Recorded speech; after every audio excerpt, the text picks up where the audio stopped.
Okay. We are live. December 19th, 2024. This is One Eye Jack in the Shells, just a bowl cut away. Classic track there. So let's go ahead and get started with the title. I just retitled the stream. Will would-be Nick Fuentes assassin be the next Luigi? And I think it's a fair question. Why would they worship Luigi, who went after a class enemy, a CEO, and not feel the same way about this individual, John Lyons, 24, who showed up at Nick Fuentes' front door with a gun and a crossbow? After having murdered 3 family members, last name Mason, nothing suspicious, and then he ran across the street into a neighbor's house and murdered 2 dogs, and then he confronted the cops and he was killed. So it's a terrible story. So maybe the dog killing might prevent him from being lionized like Luigi, but I'm just wondering, how do they make the distinction? How can they argue that this killer is justified and this one is not? I don't think they can make that argument rationally. And I'm curious to see the left-wing reaction. Will they sympathize with Fuentes? I'm also slightly open to the possibility that the whole thing was a PR stunt in order to lend credence to his argument that he had to mace and shove the granny on his porch because he felt threatened. And now he can state, yeah, I'm threatened by internet people showing up at my door because they come with crossbows, incendiary devices, and guns. So it kind of won his case for him, which the timing's a little strange. All right, let's see here. We have a new channel. Just so you know, we're now on TikTok. The channel is called Infinite Plane Society. This is a new addition to Restream, which is the software that I use. And today they announced that I can start streaming on TikTok. So that should expand our reach. And I'll keep you apprised of what kind of listenership we get there. And the channel is called Infinite Plane Radio, in fact. But the URL is Society. So let's go ahead and go through the list of topics for the day. The IPR points of interest. So 24-year-old attempts to assassinate Nick Fuentes, who live streamed his would-be assassin who had already killed 3 people and then 2 dogs after. Chemtrail sightings and drone panics. I think I have a nail in the coffin for the whole chemtrail thing. I mean, it's already been, in my view, debunked to death, but there is still some grasping at straws, and I think I can settle it thanks to the drone panic. And the way that they handled the drone panic was they used date, time, and location and metadata from every photo to correlate it with every corresponding airplane, thus ruling out the possibility that we were looking at these drones. So I suggested that using the same rationale, we should be able to categorically debunk chemtrails because every instance of a trail can be attached to a plane, the flight data, and therefore its altitude, the humidity, the temperature at that time. And what we will find, in my view, is that if we were to analyze every chemtrail claim critically with these standards of evidence, we would rule in the possibility of contrails because we'll find that they only occur at specific altitudes with specific conditions. So we'll get into that article in case anybody has any more doubts. And I only looked into it because I noticed a lot of contrail activity today, and it just correlated with the climate. We're near the winter solstice, and I saw people posting chemtrail stuff in the Discord, and I'm just pointing out that the IPS has debunked these things years ago, but it's not so easy. Look how easily the masses were lulled into this delusion that we're being invaded by drones, and this still permeates even though there's no evidence. People want to believe it. Breaking news: Vax drones over New Jersey. Drones armed with vaccine darts are targeting anti-vaxxers. Now, this is entirely not true. I made it up with Grok, and the images are fake. But I just posted it on X to see, is there any level of discernment? Can I take something so far that they will maybe even not believe it, or will they literally believe anything? And so I kind of put that out there. We'll see how far that goes. But the pictures are quite believable. No retweets yet. Okay, next, FAA bans drones in New Jersey. So someone had pointed out that maybe this was a psyop to enable more regulation of the space above our heads. And interestingly enough, there has been some blowback to all these reports. And in New Jersey, they are banning drones until January 17th. So if you get a drone for Christmas, you're screwed. They ruined it. I have a couple of clips I might get to later. One of them's kind of troubling. Somebody mentioned a couple of prominent flat earthers, Jake the A-hole and Math Powerland. And Powerland claims men in ties are going to kill him, and he's seeking help. So I'll probably play that link.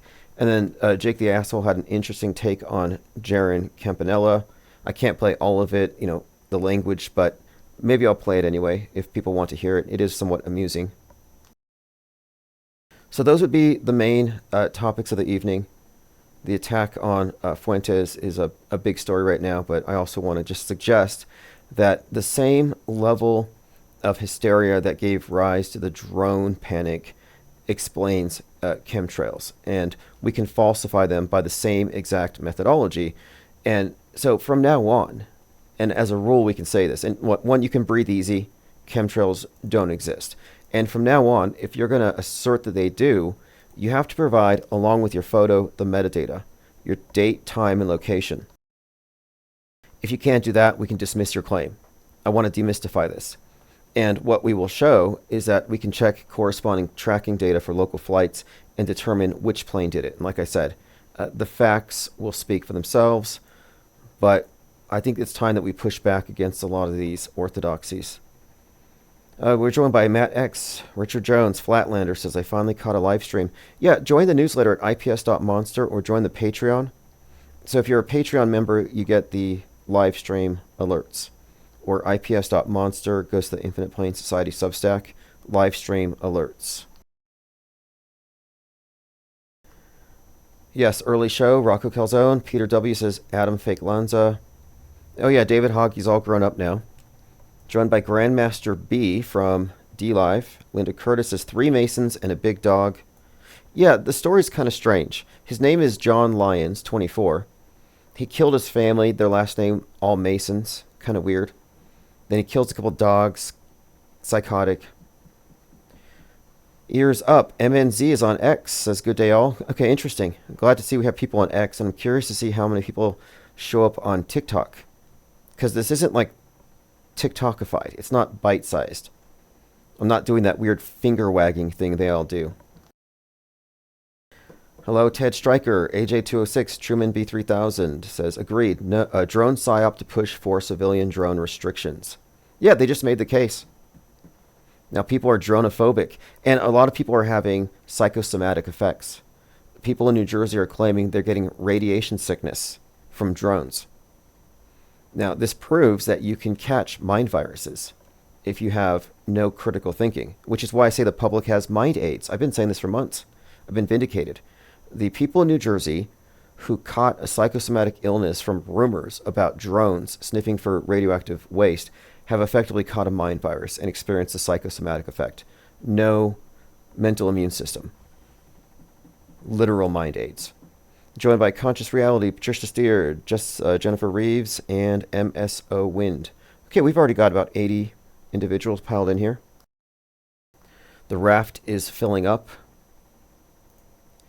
All right, let's go ahead and go through the list here on myminds.com. So there's an article on MSN.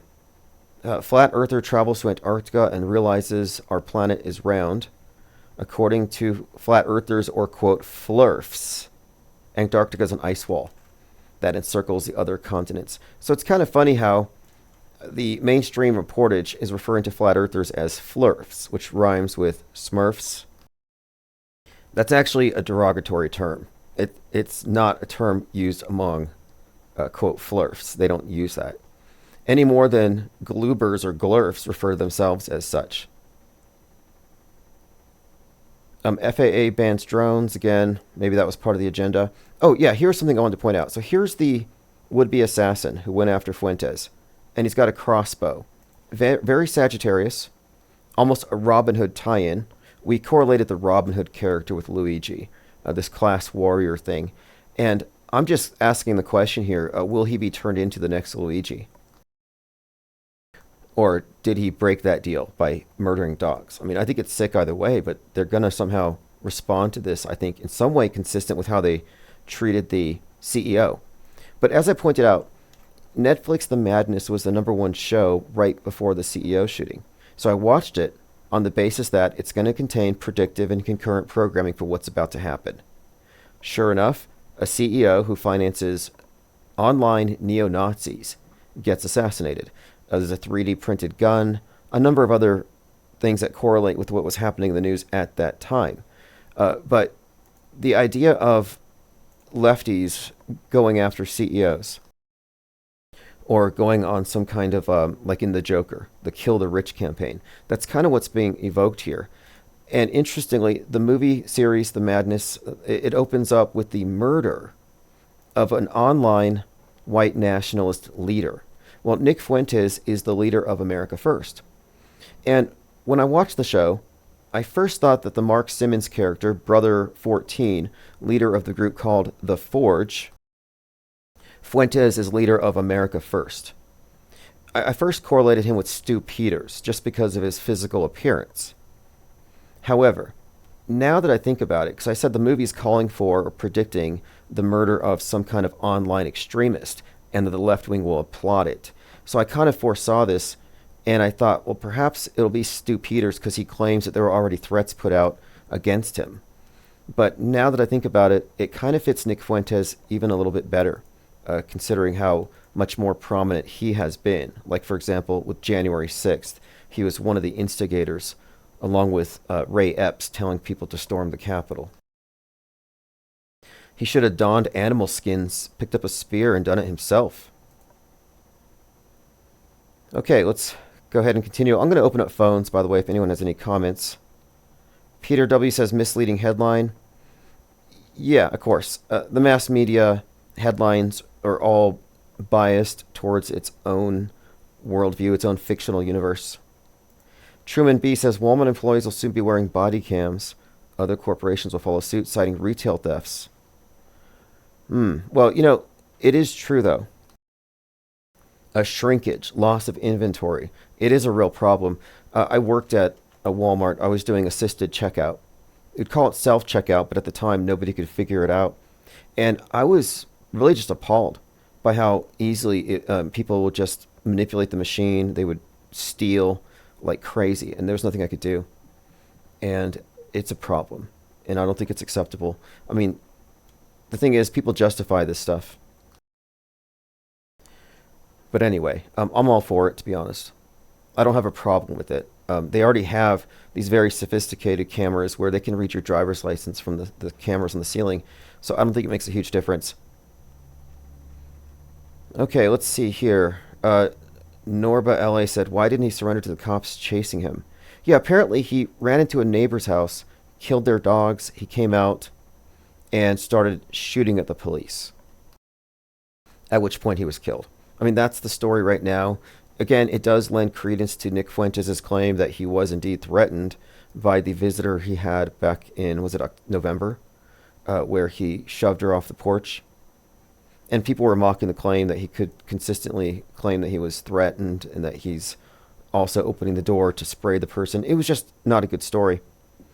And then a couple of days ago, a clip came out from the body cam of the police, and they, point blank, they asked Nick Fuentes, are you a white nationalist? And you know what he said? He said, no, I'm a Mexican, which is true. And that's why I said he can't possibly be real. He has to be a Poe. He can't be, on the one hand, suggesting mass deportation, Project 2025, and then, you know, also possibly putting his family in risk of being deported. It just doesn't make sense. So I think he's a Poe. Now, was this staged, and is that a fair question? Given that the shooter has a crossbow, I mean, honestly, from the symbolism perspective, that's a little interesting. I would also suggest perhaps the fact that he killed 3 people with the last name Mason is a little sus. I mean, what do you all think? Do we give him benefit of the doubt? Was he legitimately targeted by someone who actually killed 3 people? I mean, it's a pretty sick story if true. Is this a PR stunt? So here's some details. The accused, however, is now deceased. Fuentes described the incident as, quote, the gunman carried a pistol, a crossbow, and incendiary devices. I believe he intended to kill me. The accused was believed to have killed 3 family members: Sarah Mason, 26, Janice Mason, 61, and Caleb Mason, 23, earlier that day. Now, earlier that day, so he's in the middle of a killing spree, and then he drives 144 miles to where Fuentes is, based on the information he got online. I want to know, is it likely that the names of a triple homicide would be in the newspapers before the killer was caught? That they would have these details released? I mean, I don't know. Just a general question. It just seems like the faster a story rolls out with details that the public generally wouldn't be privy to, the more I'm inclined to think it is some kind of a psyop. Fuentes, 26-year-old streamer known for sharing white supremacist content, anti-Semitic ideology, was targeted by the suspect. Well, the reason he was doxxed was because of his misogyny. These are belief clusters. If somebody's one of those, they're pretty much all of them. I mean, I hate to agree with Hillary Clinton, but when she talked about the basket of deplorables and the racist green frog, there is some truth to that, because Nick is the leader of the Groypers, which is the frog group. I call them Gripers because it's mostly just grievance politics, but they do have a cluster of beliefs. Xenophobia, racism, sexism, it's all there. It is a basket of deplorables. I mean, that's not untrue. Kevin Morning says, the crossbow brings to mind Daryl from The Walking Dead. Yeah, I'm thinking Robin Hood, Sagittarius, the Archer, there's something in there. Oh yeah, motorcycle, very Top Gun. Yeah, what's with the motorcycle? Is another clue here? The other guy was on a bicycle. So bicycle, motorcycle. MSO Win says, looks very staged. Well, one, it would be easy to stage. The guy was like a nerd with glasses, from what I could tell through the helmet. But 2, it wins him his case for assaulting the woman on his porch. So here you can get a better look at the individual. He looks like the Trump shooter. I see green, I see a backpack, there's the gun. Now, I say fake until proven real in general. Is this believable? It is believable. But there's other clues. So again, I need more information. But the timing of this, I think, is going to be very beneficial to his case, that he was so threatened he had to mace the person on his porch. Well, this makes the case. It shows that he's under an attack by an online mob. And this wins it for him. So there you go. Okay, let's continue. So yeah, the madness. Brother 14, leader of an online white nationalist group called The Forge, gets killed at the very beginning. And here's what Nick said. Last night, an armed killer made an attempt on my life, which was recently doxxed, at my home, which was doxxed on this platform. Right, that's true. X allowed it to proliferate. The gunman carried a pistol, crossbow, and incendiary devices, intended to kill me. He's dead. I am okay. So in addition to being kind of suspect because it's a useful event for him, I would also point out that the connection between Brother 14, leader of the online group The Forge, corresponds to the leader of America First.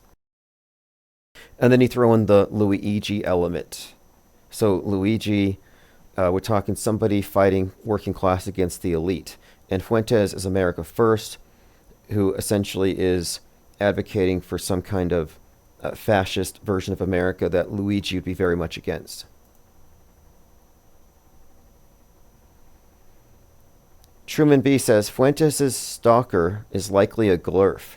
Yeah, let's point that out. For those who are, still kind of doing a victory dance over the 24-hour sun event, which we can talk about too, this shooter was undoubtedly a globe earther. Find me a serial killer, a mass shooter, or any other kind of violent psychopath that made the national news that wasn't a glober. Like, there's one thing you can't say about flat earthers. They're not really attached to any of this stuff. And why would you be? Once you, and it's not about the shape of the world, but the fact that you question things at such a fundamental level that you cease to take things for granted. Like the fact that you would even be agitated enough to go after a Poe. Because even if this event was real, Fuentes is still a parody. Now, another thing here. Assuming he's a Fed, which is a fair assumption, assuming he's a Fed, wouldn't he have protection? Do you think that if he was a Fed, do you think his handlers would allow him to be openly attacked? I'm kind of thinking no. So, if Nick's a Fed, this is just, I think this logically follows. If he's a Fed, this is fake. So, keep that in mind. And if he's not a Fed, how come he didn't go to jail for instigating on January 6th? Kevin Mooring says this is the new swatting. Yeah, it kind of ups it now. It went from swatting to assassination attempts, apparently. How many right-wing influencers are going to be jealous? Because this is good for ratings. Like Stu Peters probably wished he had thought of this first. All of the Nick Fuentes haters are probably mad about this too. Like, what do I have to do to have someone make an attempt? Kiddo Core says, how bizarre you decide to knock off your whole family and then right-wing extremists. Yeah, well, we're going to see. I would think it is kind of bizarre, isn't it? The whole thing is bizarre, but we'll see. I'm still thinking here that the left is going to look at this guy as a Luigi, which would be a troubling development, but it would be consistent with the message in The Madness. And The Madness, the Netflix show I keep referencing, was #1 right before the Luigi shooting. And it refers specifically to radical political ideology caught online that causes you to engage in violence. That's The Madness. Diana South says, is that a Power Rangers helmet? Yeah, it's kind of interesting that he's wearing a helmet too. Like, if I just killed a bunch of people and I'm going to end it anyway, I wouldn't be worried about bumping my head at that point. Or even being anonymous. But that's just me. Okay, moving on here. MSO Wind, crossbow meaning Greek mythology. Okay, we'll put that on the list here. Because I look at these things as props. And everything has some significant meaning if it's a psyop or a hoax. Kevin Mooring says, this is the swatting MTG will do next. Well, MTG has just advocated for shooting at lights in the sky. She says drones, but they can't tell the difference between drones and airplanes. They'll be shooting at Jupiter. Magas will be outside shooting at Jupiter and Venus. I mean, a lot of them are talking to Venus because they think it's a magical orb. Others are there's a Christmas tree I didn't get to yesterday, but I found this X video where someone posted what appeared to be a swarm of drones. And I was like, well, it's in a triangle shape. It's obviously a Christmas tree in somebody's front yard. And the exposure just kind of hid the tree against the sky. Anyway, I think there's a news article about this, actually. I think I might have bookmarked something on Fox. This is so dumb. Yes, yeah, this is it. Eureka Light Show mistaken to be drones. Okay, light cycle show sparked a flurry of police reports. Okay, there was some kind of light show. I think they were shining spotlights in the sky and people thought these were drones. But there was a Christmas tree that someone had mistaken for drones. What's up, Howard Boyd? Thanks for joining. Undercover CIA handler says Nick is an operative, but he's not a Fed. Right, so if he's handled, then I would assume that his mother's basement is just like a staging area, but he might not even be there. But whatever the case, I would think this is staged. And if anything, it helps exonerate him for shoving the 57-year-old and spraying her with mace. Oh, really? You don't say, says, if he's an informant, it's probably a work for trade deal, probably zero protection, 100% deniability. So they just leave him hanging. I don't know. I mean, I guess you could be right about that. I'm under the impression that he's an informant. I mean, he's so... I mean, look, he was he was there on January 6th. He was on the steps telling people to run to the Capitol. And then he's connected to Ollie Alexander, who organized Stop the Steal. He should have been in jail, right alongside the QAnon shaman. You know, you got Ollie Alexander, you know, Scammy Davis Jr., and that whole grooming gang at the center of America First. These are all questionable characters. Diana South says it's very dangerous to randomly shoot at things in the sky. Yeah, exactly. And this is the thing, and I brought this up earlier. All of the drone sightings have been ruled out as drones. They've been revealed to be airplanes, Jupiter, or Venus. Like, that's it. No real drones. Thanks for joining McDirtyWork from DLive. You know, we've been getting upwards of 200, 300 people, and now that we're live on TikTok, I think it might even go higher. That's a new addition. They just enabled that. So let's go ahead and play a couple of clips.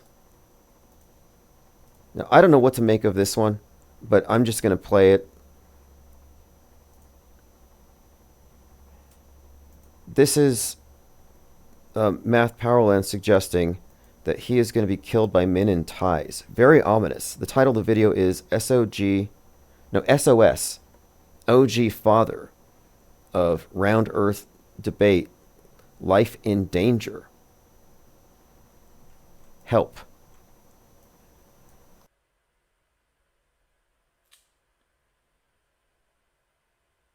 I never thought that person would want me dead. I'll turn it up a little bit. And they'll lie and they'll say this is crazy and you're paranoid. It's like, no.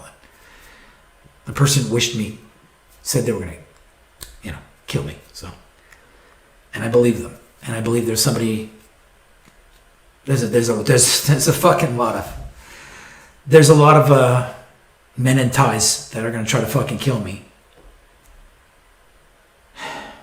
All right, make of that what you will. I watched it. A little distressing. Don't know what to make of it. But if I ever put up a video saying that the men in black are coming for me, I probably mean it, and I would want you to share it. Let's see here. I'm going to play a clip from Jake the A-Hole. His whole take on the Antarctica thing, I think he's very skeptical of it. And he says, quote, Jeranism and Witsit are shills. Wasn't debunked.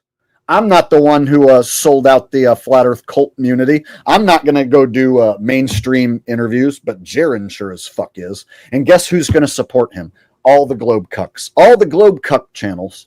McToon, Fight the Fat Ass.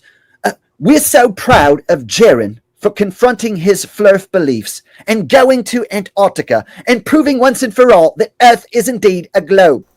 Now, I don't know if it's true that Jaron's going to go Globe Earth and get a Globe Earth following. I don't know. We'll see. But I don't see a lot of people changing sides over this issue. In fact, their skepticism is, in fact, well-founded. You have every right to suspend judgment. You don't have to be rushed to opine on it. I just need to think about it. And if people don't have patience for that, sorry, you're just going to have to wait. Like, I'm not going to commit at this moment. I still have to consider, we have to think outside of the frame of reference we're given. And I don't want to be duped because I'm not aware of how sophisticated fakery can be. And I say this as somebody who is tricked by what would appear to be a whale-sized clownfish. And they don't exist. Not in that size. Yeah, that was a great clip. I couldn't play the whole thing. You can find it yourself. He goes through a lot of Cunify content. And there are people who have some concepts of how a flat Earth could work with something other than the AE map circling sun concept.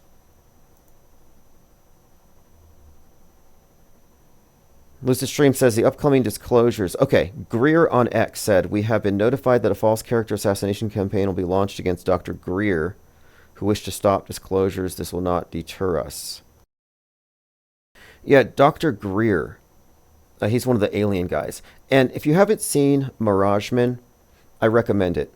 I hate to be the demystifier and the god blocker with every single subject here, but the whole alien psyop actually started here next to Kirtland Air Force Base. There was a conspiracy theorist who was blogging and posting about things that he saw at the Air Force Base at night.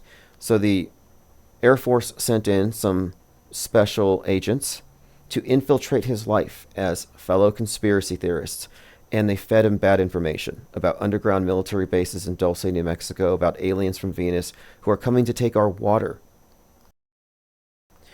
And out of his reports, this community developed around people who agreed that they too experienced these things, like alien abductions, etc. And so the entire alien mythology about abductions and underground bases really came out of the Air Force. And it was a psyop to discredit people who are witnessing military technology and might be able to give certain things away. So later, and Mirageman refers to the individuals who came into this guy's life to lie to him. And at the end of the documentary, they explained that they tried to tell him, hey, we made all this stuff up because you were problematic. And he said, I don't believe you. Like, he couldn't stop believing in their lie, even after they tried to tell him the truth. They were trying to unlie to him. Kind of like that kid in that movie Room, who lives in a shed for 5 years, and when his mom tells him there's a world out there, he doesn't believe her. Truman B says, very telling there's no breath fog.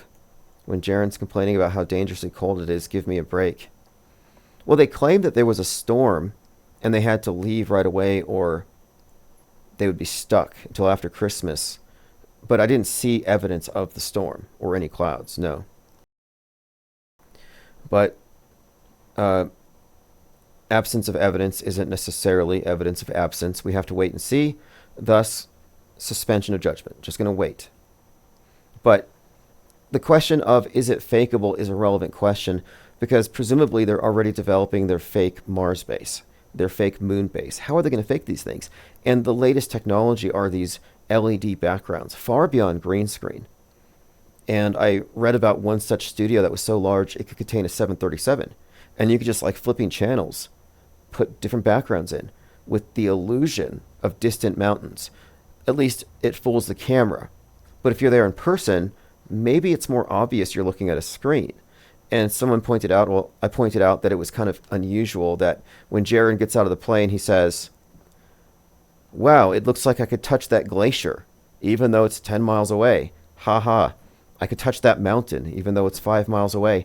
It's like, okay, I live a few miles away from a 10,000 foot peak. And I look at it, and at no point in my day do I think I could reach out and touch it. Like at no point do I have some optical illusion that it's not as far as it appears to be. And I think that maybe he was reacting to an LED screen. That's one possibility. But I need more information. Truman B says, interesting idea that the final hoax may have been filmed in the Las Vegas sphere. Yeah, that's kind of funny. That was brought up by Copaesthetic. And I thought it was brought up as a joke, but now that I think about it, that's exactly what we're talking about. That's precisely what we're talking about. I mean, the LED screens are able to trick the camera, like rear screen projection. It's like old school NASA fakery.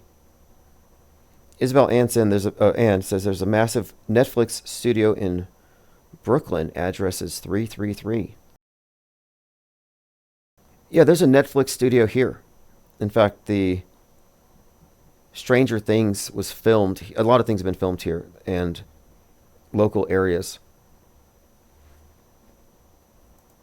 And that's why I've been wondering, when are we going to have a big PSYOP here? Like, we have Netflix studios here. Why can't we have a PSYOP? Like, something huge. Our murder rate's impressive, but what I mean is, like, because those are real. Nobody cares about that. Like, why don't we get some high-profile mass shooter? Or bombing, a terror attack, something. Seems like we have the resources here. I'm surprised it hasn't happened yet. I'll keep an eye out for crisis actor listings. I'd give it a shot. Mud Flood Society says, remember when Jaren said he was able to catch the ISS on camera? Yeah, he caught a solar transit, a lunar transit the third time. And honestly, the only thing that tells me is you're a NASA plant. There is no other possibility. I mean, if you can think of one, call in. But if you are providing solar or lunar transits, you're hoaxing. There's a reason why they do those. When it's transiting the sun, there's no eyewitness. When they're transiting the moon, there's no eyewitness. You can't see it. Can't see it in the day, can't see it at night. The camera will catch it if you have a filter. The camera will catch the silhouette. But I'm not interested in ISS transits where we don't see the light in the sky for several minutes. That never happens. And now I have to ask people for metadata, date, time, location, and I won't accept an alleged ISS transit unless there are two witnesses, two cameras, spaced 10, 20, 50 miles apart. Because if you're looking at something 284 miles above the surface of the Earth, you would be able to ascertain whether it was that high if you had two observers and you triangulate. But if it's just an airplane, they're not both going to see it. So that's something else, but it's related to this because so many people have been mistaking airplanes for drones. And they wouldn't be doing that if they had higher standards of evidence. And CNN brought on Mick West from Metabunk to talk about this. And he said, match the metadata. In fact, let me get into this article so you'll see where I'm getting at with this. Chemtrail sightings and drone panics. Comparable hoaxes. Claiming one has identified a chemtrail is as bad as claiming that every light in the sky is a drone.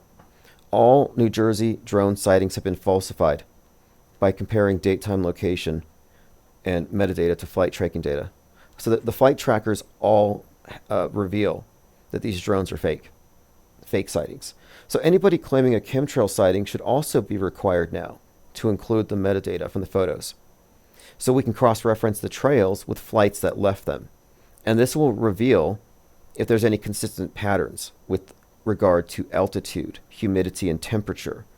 And this will also indicate whether hot jet exhaust is a better explanation than sprays or chemicals.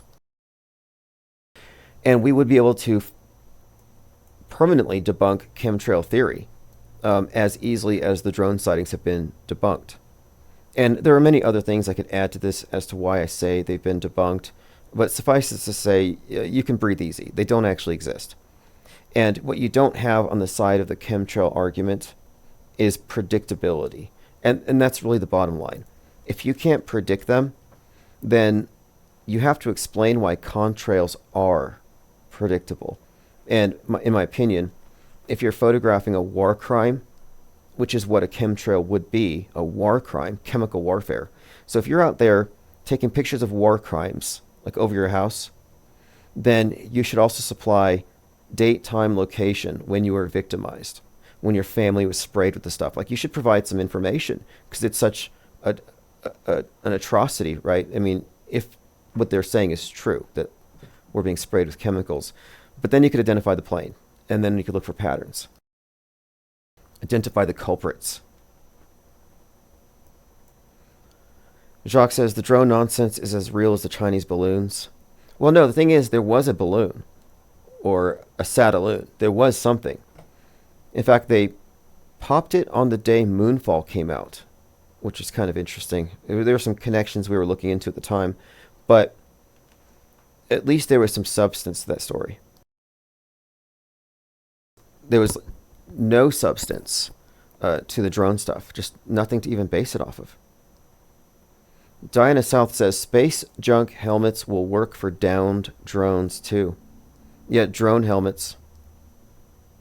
Phones open 505-510-4226. And if you're listening on TikTok or TuneIn, Radio King, radio.net, you can join us in chat if you just go to infiniteplane.live. Again, infiniteplane.live, direct link. Okay, let's see here. This is an individual from 1999 who says that the secrets of Area 51 will be revealed in the year 2025. So this is from 25 years ago. I said, first of all, I said, do you believe in UFOs? And he looked at me with a straight face in one-on-one. He said, absolutely, positively, they do exist. I said, can you expand upon that? And he said, no, I can't. About a year later, we were talking about, again, activities at Groom Lake. And I asked him, I said, can you really tell me what's happening out there? And he said, well, there's a lot of things that are going on there that I won't be able to tell you until the year 2025. But we have things in the Nevada desert that would make George Lucas envious. There you go, 2025. They have things in the desert that will make George Lucas envious. Truman B says, what if Jaron and company fake an attack from a disillusioned flurfer, a psyop, used to cast shade over those who question Ball Earth and NASA? That's pretty good. We haven't had anything like that yet. Unless Thomas Crook was a flat earther. And I kind of think he might have been. The guy who shot at Trump. As a flat earther, he wouldn't have calculated for the Coriolis effect, the rotation of the Earth, and that would explain why he missed. Infinite Plane Radio. We haven't had anything like that yet. Unless it's one that... You'll have to mute your speaker. Ooh. Or call back. Phones are open. Yes, we have TikTok listeners. Restream has expanded, and now we are covering TikTok. And I never go there. I rarely use it, but I do get a lot of TikTok content that's reposted on X. That's where this comes from. So I rely on my own sources who kind of parse through a lot of that stuff.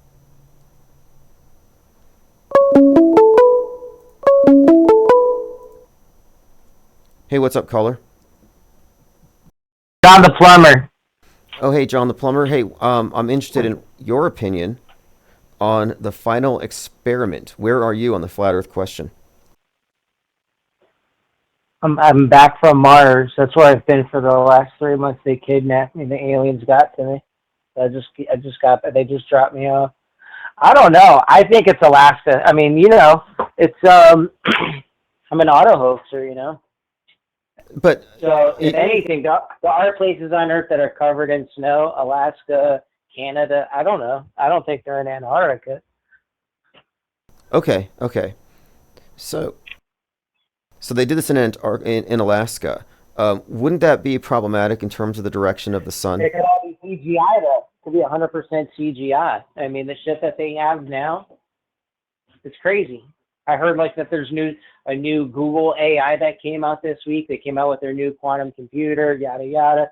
So I mean, yeah, they could be on a sound stage. It could be like a dome-shaped room where everything in the room is just a TV. It's just like the pixels. Right. Okay. Look at the movie set for The Mandalorian and imagine that maybe that's not the most high-tech thing they have. Maybe they have something bigger. But is it in the realm of fakeability? The answer is kind of yes, but I mean, there's a few things about this proposition I find bizarre. For example, this would imply that McToon is a secret flat earther, like a shape trader, and he's working for the globe. So that's kind of unusual to try to accommodate that. How do you accommodate something like that? I don't know. Once I discovered your channel, I stopped watching a lot of those other, flat earth type shows. I would say around 2018. But I used to, in the beginning, when I first found out about it, I used to listen to everybody. So I don't know who's beefing with who. I did see a couple of that Flat Earth Dave, but I know everyone says he's a shill. He's another actor. I don't know, but I've seen him go on other shows, maybe Eddie Bravo and things like that. So. Right. Was he there?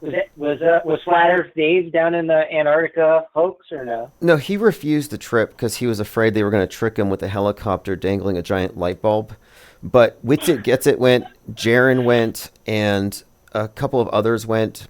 So we had witnesses, and they witnessed, according to what they recorded and what they're reporting, a 24-hour sun over their heads. And so this would obviously... They don't even know what to do. They don't even know what to do with people like us, though. See, they think everybody is either a domer, a Christian. Well, they don't realize there's 20 to 100 different denominations of flat earth / infinite plane. They're like, we got you now. And we're like, well, we never said we knew where the sun was or anything. But don't you think? We don't have enough evidence. Don't you think this shifts the burden of proof to the flat side, where maybe you don't want to believe it's a globe, but until you can debunk this claim, you're kind of stuck with having to accommodate how to explain darkness in the north and the sunlight in the south. So there's kind of a burden of proof issue here where you have to, if you're not going to accept what they present, you're going to have to get your own evidence. So if we're going to say, hey, we think McToon and Jaron and Witsit faked it, then we have to send somebody else in order to keep making that claim. I mean, I have to ask myself, I got to ask you, what evidence could prove to you where you'd say, damn, I guess I was wrong. Maybe the Earth is a ball. For me, there would have to be cheap, safe space flight where I could like fly around the Earth high enough to where I could see the whole Earth is a ball and it's safe. And I know I'm not going to get blown up in space. When that day comes and I'll say, holy fuck, I was wrong. But until then, until they have like a way where you could really see the curve with your own eyes, I'll never really know. Yeah. Okay. Well, see, I was thinking. No, I don't believe. Go ahead. Well, the thing is, okay, this still doesn't answer the question about media fakery above and below, because we talk about the fake news and how there's this prefabricated historic narrative superimposed over everything, but this also includes the space news and the science fiction special effects that we get treated to. So it doesn't really answer any questions, but it does validate their model in their view in such a way that it's almost like you have to make your own trip to the south now to continue to just make the same claims or explain how it would work. And there are people working on that.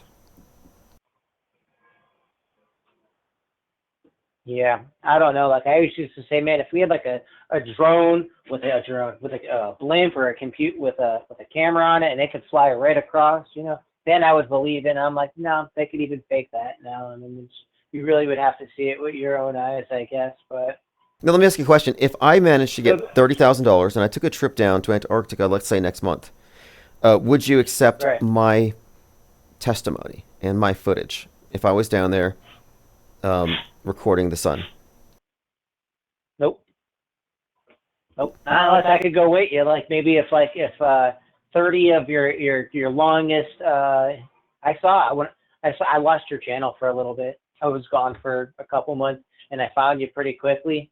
I saw you've been around for like 7 years, man. That's a long time. Congratulations. You know, like if a bunch of us could all go on the plane with you, then I would get on the microphone and say, holy fuck, man, there's no ice wall, or it's just, you know, it's a big continent. But well, if I was going to fake Antarctica, I would have brought some penguins. Like they should just set like 10 or 15 penguins loose in the middle of the set.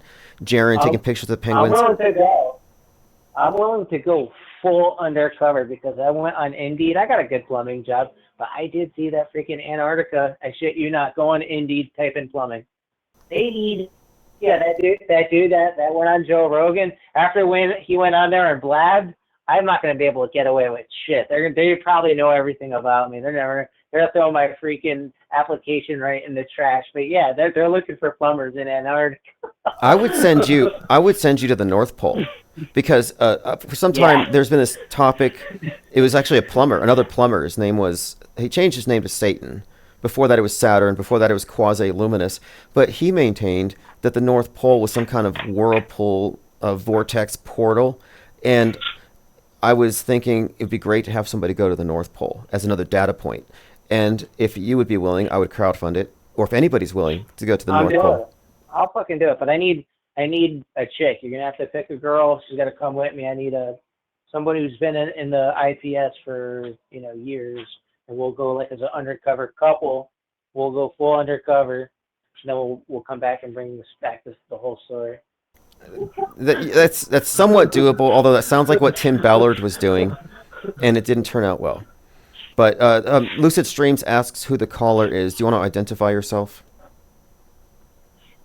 This is John the Plumber. I've been a long-time listener. I just took a break through, like, basically politics season was stressing me the fuck out. And I probably went from, like, 300 friends on Facebook to, like, 30 friends on Facebook. I cut, like, all the channels that I was watching on YouTube. I, like, cut it down to 3 or 4. And now, basically, I'm calling everybody up back and saying, hi, I'm back to being normal. I'm not stressed out anymore. I don't give a shit.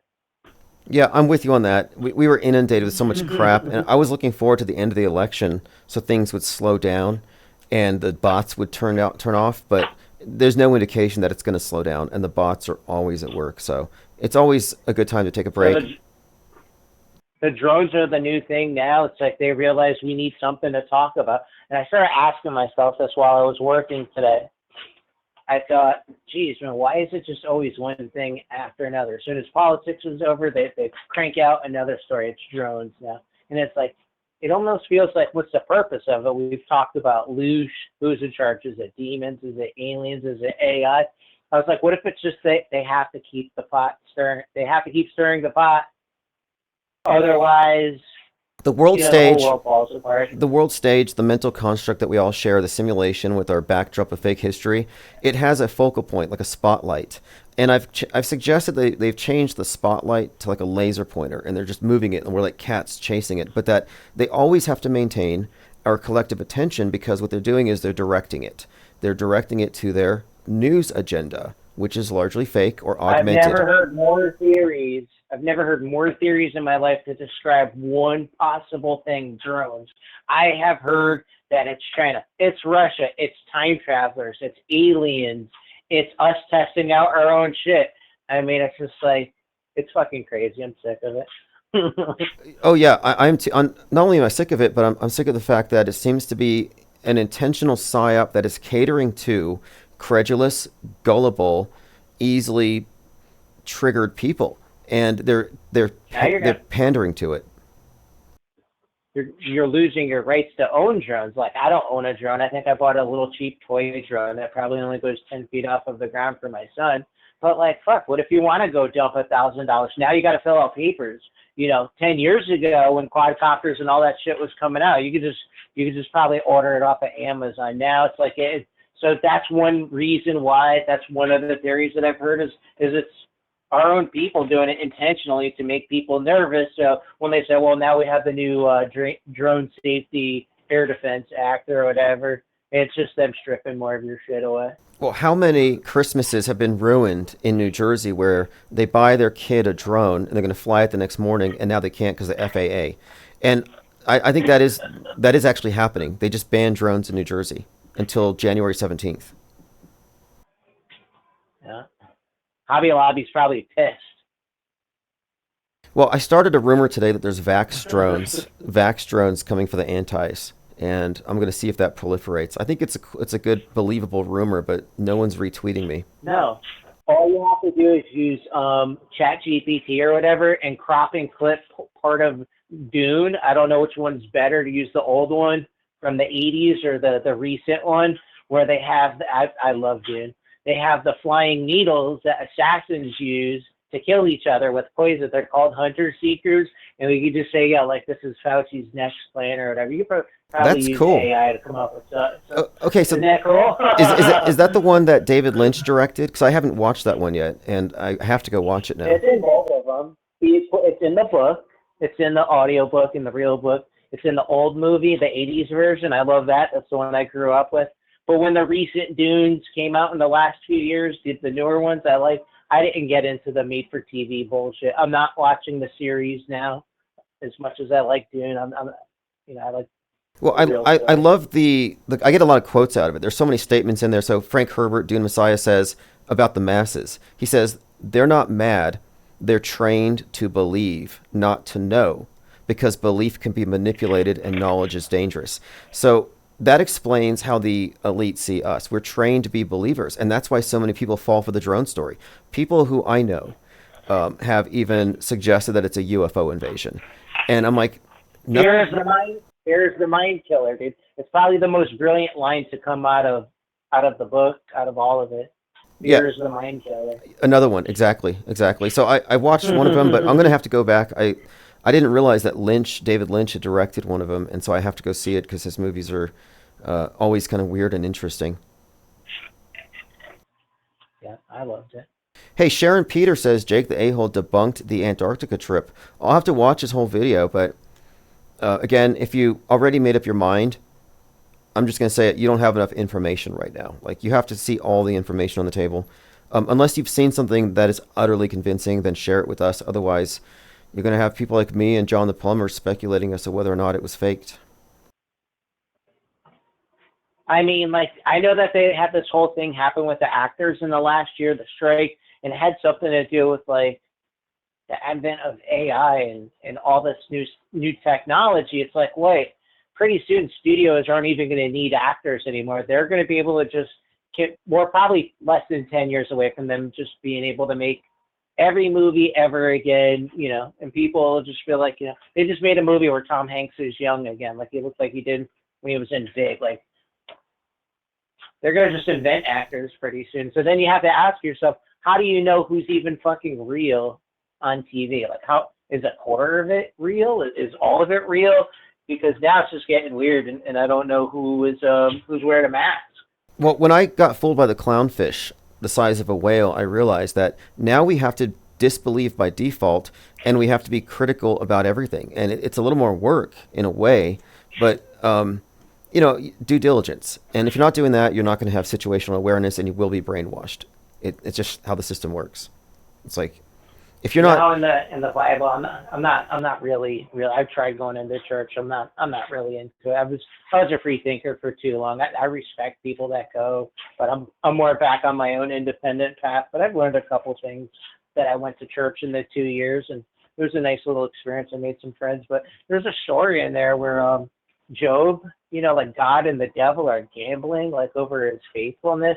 And sometimes I feel like that's what humanity's going through. Why does everything seems so chaotic? It seems like there's got to be at least two forces running the world, and they're betting over us. That's why all the words, they flip it around between the two different groups, parties, however you want to look at it. If we say my body, my choice, they could have Republicans and conservatives. When the vaccine came out, and they're like, hey, you got to get your shot. I was like, yo, my body, my choice, bro. and they're like, yeah, well, this is the powers of the universe are like, yo, we can make them say it. And they're like, no, I'll bet you can't make them say it. And they come up with some weird shit. Well, everyone's talking about on the news. I'm not a churchy person either, but lately, I think I might even have some leanings towards like Manichaeism, which used to be a dominant religion. I don't know what that is. It's just this idea that there is indeed some kind of a dark versus light behind the scenes, beneath the surface Maybe struggle. They're both bad. Maybe there's two bad ones. And No. The idea here is that there was a war on souls. That the material realm is a trap, something to overcome, and that many people we encounter might actually just be of the world, not of the celestial realms, and there's this eternal fight between the two. It has a lot of explanatory power in terms of why they would want to manipulate our collective worldview. I find it interesting. I do believe in evil, so it makes sense to me. I think evil is a tangible thing, a force in the universe, and I think it's the counterbalance to love, or whatever you want to call it, life. But I think there is this dynamic in play here. I can't prove it. I don't assert it to be a fact, but it's my opinion at this time. I think there is meaning to everything. Yep. I mean, as being a plumber, and everything I work on has parts and pieces. I love order. When I see a puzzle that comes together, just the way that society works together, and everybody has jobs, and we all do our thing. And the society as a whole is like a puzzle. I love it, but I guess there has to be a flip side, or else it would even lose its value. So maybe a little bit of a little chaos is a good thing. Well, no, I'll add to it though. I'd also contend here that evil wins by default, and that the purpose here might even be to disabuse us of our connections to higher powers. But I think that evil is the default winner here, and that if one isn't like the Hindus don't view Shiva as evil, the destructive force in the universe. Like, there's a creator god, a maintainer god, and a destroyer god, and they view them all. And these are the three main gods. Of course, there's lower, lesser, the monkey god or whatever. But those are the three main gods and stuff. Every once in a while, being John the Plumber, you meet all different kinds of people. And I didn't realize that different Hindu denominations, they worship different deities and stuff. So I don't know what this fucking world is. I just say it's probably, if you can't be nice, just don't be destructive. You just stay the fuck out of the way of people. You don't have to be an asshole. Either be good or be by yourself. I think a lot of people are just born on the other side. I think this is a sort of a tug of war. And I think most people are non-participants, perhaps, but I do think there's something going on. But I could be wrong. I don't particularly devote a lot of time thinking about it, but just I have certain things that have convinced me that there is something more to it. I mean, I wouldn't be disappointed if I found out we're just a bunch of egotistical apes on a rock falling through space. Like, that wouldn't change my outlook on life. I don't know. But anyway, hey, I want Guess to my new. say here, thanks for calling. You've been a long time caller. You mentioned 7 years. And yeah, this think tank, it's not just me. This think tank, this collective of people thinking along these lines, looking at issues in a certain way, the off-world stage perspective, we have maintained the integrity of a think tank for that long.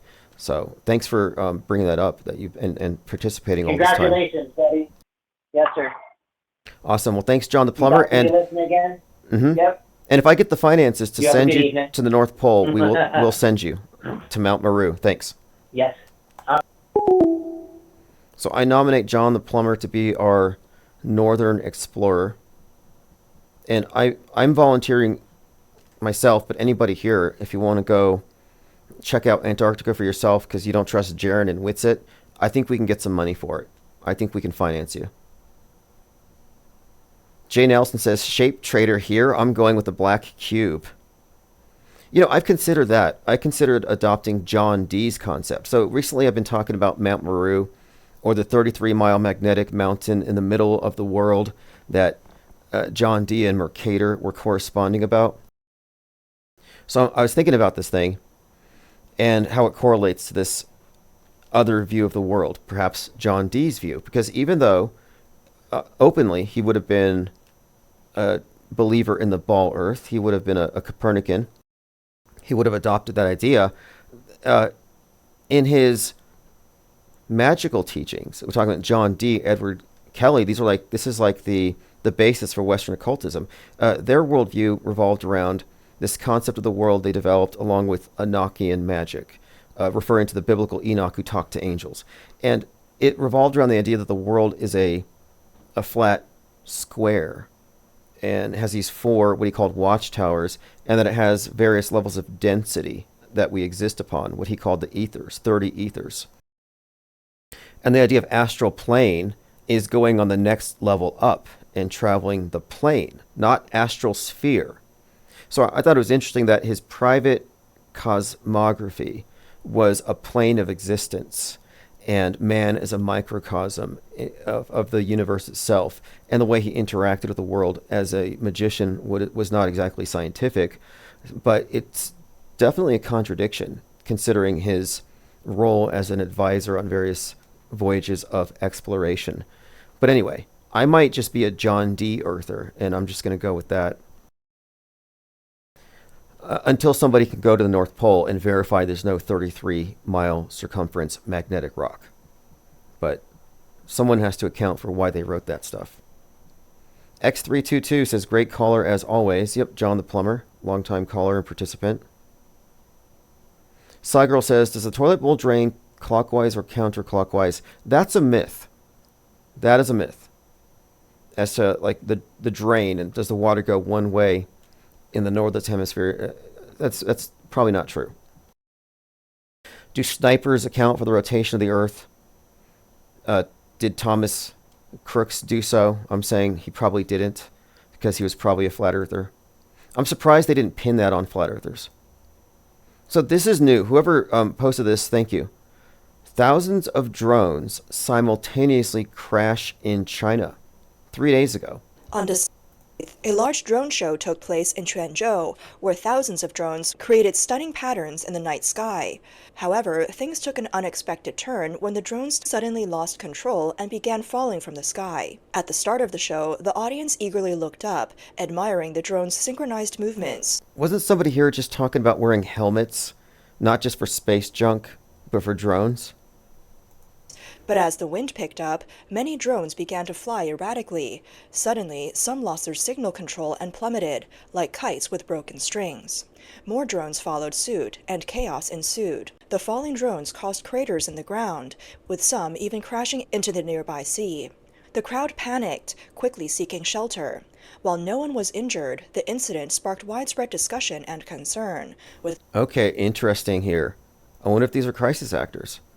this is another thing where we have to talk about regulation of the airspace. What's going on? Seems consistent. This was December the 8th. So that date also has some interesting significance here. If you look at Leave the World Behind and Planes Falling, when was it released? December 8th. And the 128 code, which ties into the Dolly ship hitting the Francis Scott Key Bridge at 1:28 a.m. We made a lot of connections between Leave the World Behind, 128, and stuff falling from the sky. And this might even tie in with this drone thing, because in Leave the World Behind, there are drones flying around, dropping these leaflets. And anyway, it does tie in, I think, to what appears to be a concerted message, that these aren't random, disparate events, but this is an active psyop. Even though most people are misreporting stuff, it does seem to be a deliberate narrative being pumped out there. With many questioning the safety of drone performances, especially under such weather conditions. The drones involved in this event were quite expensive, with each one potentially costing over 10,000 yuan. The Quanzhou show involved 2,000 drones, and it's estimated that over 1,000 of them fell. As soon as the news broke, the internet exploded with reactions. Wait until the satellites start falling. Many people expressed their concern about the economic losses caused by the fallen drones, and some called it too dangerous. Thankfully, no one was hurt. This drone show, organized by Chinese-American artist Cai Guoqiang, turned into an unfortunate rain of fireworks after the drones malfunctioned. According to the team, sudden changes in the weather had a negative effect on the drones. As the wind grew stronger... Okay, anyway, that's the story. You heard it. It can't be a coincidence. Donna South says the helmet will only protect if you're standing. Is there a space junk jumpsuit for when I'm lying down? Oh yeah, that's right. Like if you're in bed. There was a city council person in Canada who was in bed, and a rock from space went through her roof and it landed on the pillow next to her. It could have craniumed her. But when I saw that, I thought, you're gonna have to sleep with a space junk helmet on. But you're right, that wouldn't be enough. And I've been thinking about this. There's probably a market for like Kevlar blankets or something that you wear over your whole body. I mean, you can't be safe enough. And I still marvel at the chemtrail people who don't wear masks. In fact, one of them had a conversation with me today. His name was It'll Do. And I was debunking chemtrails, and he said, "You're repeating government propaganda. This doesn't make you a bright spark, matey. How many vaxes did you get? And you're still going. You do know you're going to have to eat all the crap they're spraying into the sky, you F-wit." And I asked him, why don't you wear a mask? And he said, LMAO, masks don't protect you from anything, but they enrich the chemical cocktail that you're breathing with their microfibers. That said, I avoid the first rain as it washes chemtrail stuff into the soil. Okay, so avoid the first rain after a chemtrail spray. But these people are vicious. If you don't believe them, it's like it's almost like how Greta comes out, and she says, how dare you, for not agreeing with her opinions about the climate and your effect on it. If you don't believe in chemtrails, those people get full-blown chemtrail Greta on you. They're pretty much, how dare you. Oh, you don't believe in cloud seeding, they say. They get mad. Not as mad as McToon got at Nathan Oakley, who then, in turn, got mad at JLB. Like, I played that exchange the other day.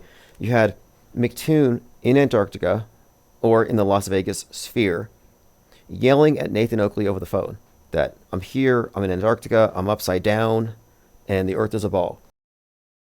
Then Oakley's talking to JLB, and he's using all kinds of bad language because JLB, and accusing him of filibustering, because JLB is saying that the 24-hour sun was a problem for the flat Earth, although he said he didn't believe in the fake space.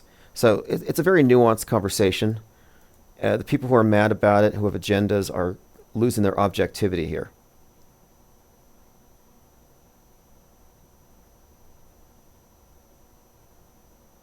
Okay, let's see here. X32 says pros. Yeah, X322X says pros pray away the chemtrails. I've seen it. I've seen people pray away chemtrails. Apparently, there's a trick with vinegar. You boil vinegar, and it gets rid of chemtrails. I don't know what effect they have on drones. Thank you, Thirst for Truth. Appreciate the support there. I need to turn on the Godzilla sound effects again. But this is a think tank that has been really pushed uphill this entire time by all of our participants. And I appreciate everyone's comments. Our numbers have been getting higher, and I expect them to climb. Our attendance and our it's not just the numbers, it's the quality. You have to keep in mind that we have an informed audience, and I'm talking about situational awareness. I'm talking about informed non-believers as opposed to mainstream and alternative media consumers who are low information believers. I believe we're under drone attack because a bunch of people are shitposting about it. Yeah, that's a low information belief. I don't believe in drones because date, time, location, metadata cross-referenced with airplane tracking websites reveals that there are no drones. So what would you rather be? An informed disbeliever or a low information believer? And we constitute what I consider to be another branch of media. Parallel media is the term that I use.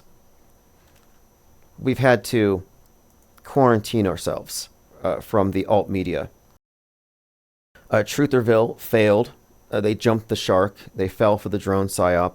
They listened to people like Russell Brand, whose jaw dropped when he saw a blurry picture of Venus, and he assumed it was an orb and a message from higher powers that they're going to stop whatever the Pope unleashes from the portals on Christmas. Like, they believe this stuff because it doesn't take a lot of information to convince a low info believer. So here's a phrase that came to mind, and I thought it's relevant to what we talk about here. When you hear hoofbeats, think horses, not zebras. So when it comes to lights in the sky, assume it's a plane until proven otherwise. And this is just a good rule of thumb. And in today's attention economy where sensationalism is more important than truth, I think it's just better to disbelieve by default and reject the impulse to go with the extraordinary claim. And one of the areas where I think we are cutting edge, but others dispute our claims here, is that one of my contentions is predictive programming is deliberately inserted as a form of propaganda by the same people who orchestrate the fake events. Now, there are others who claim that predictive programming is planted there by zebras, or the philosophical equivalent, by a higher power, by artificial intelligence. And I'm saying, no, we're looking at fake news, propaganda, manipulation from government-controlled media. I'm pretty sure humans are behind all of this, people in government. Let's not insert higher powers. And the people who do, I would say, are hearing hoofbeats, and they're immediately thinking they're hearing unicorns and zebras. That's what I call maybe Bigfoot logic, where they allow something in with a maybe that doesn't even belong. So check out this headline. This is from The Sun. They think they're funny. He came round in the end. Watch the world's most famous flat earther admit I'm wrong after 9,000-mile, $30,000 trip to Antarctica for final experiment. Is he the world's most famous flat earther? I guess so. It says flat earther gives in.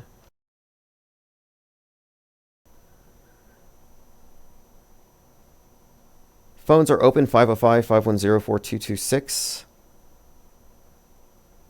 If anybody wants to call in. I'm just noting these headlines.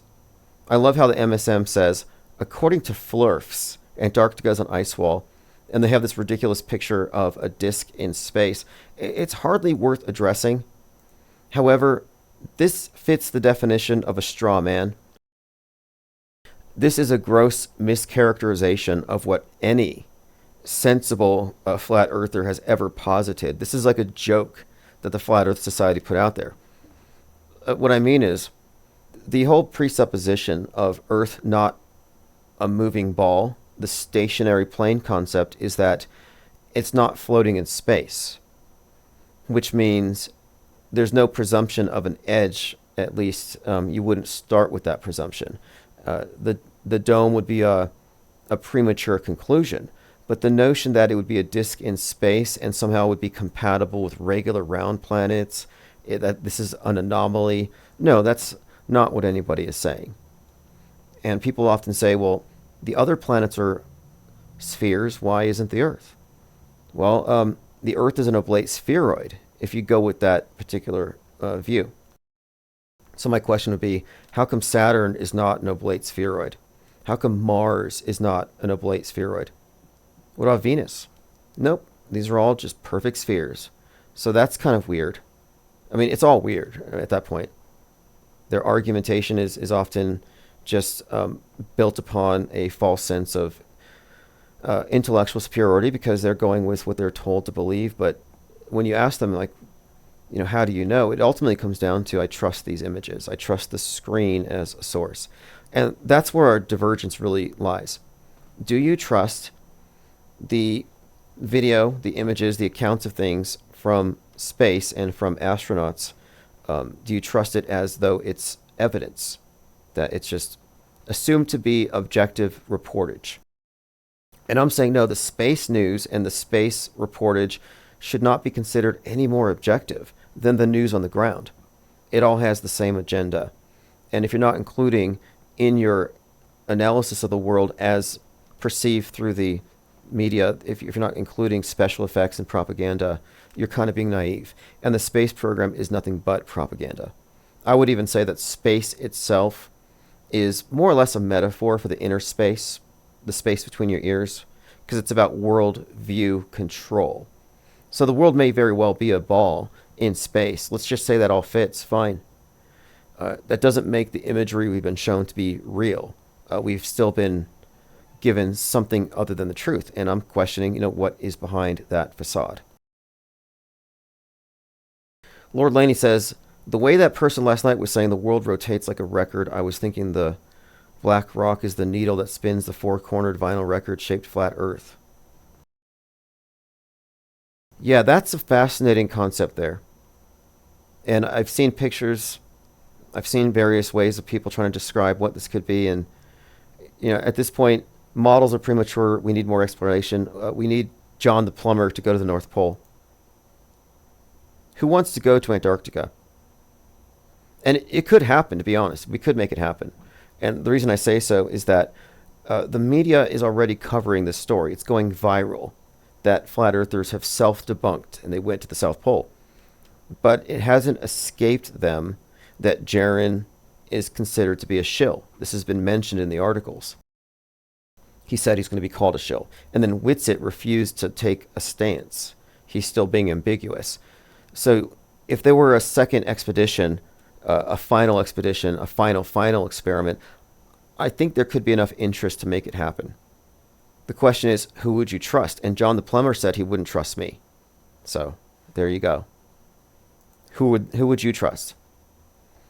And it would be nice to trust Jaron and Whitsitt, but Jaron works for NASA, and he had a beanie on that said NASA because he's trolling. And then Whitsitt, I don't know. They all come from the same place.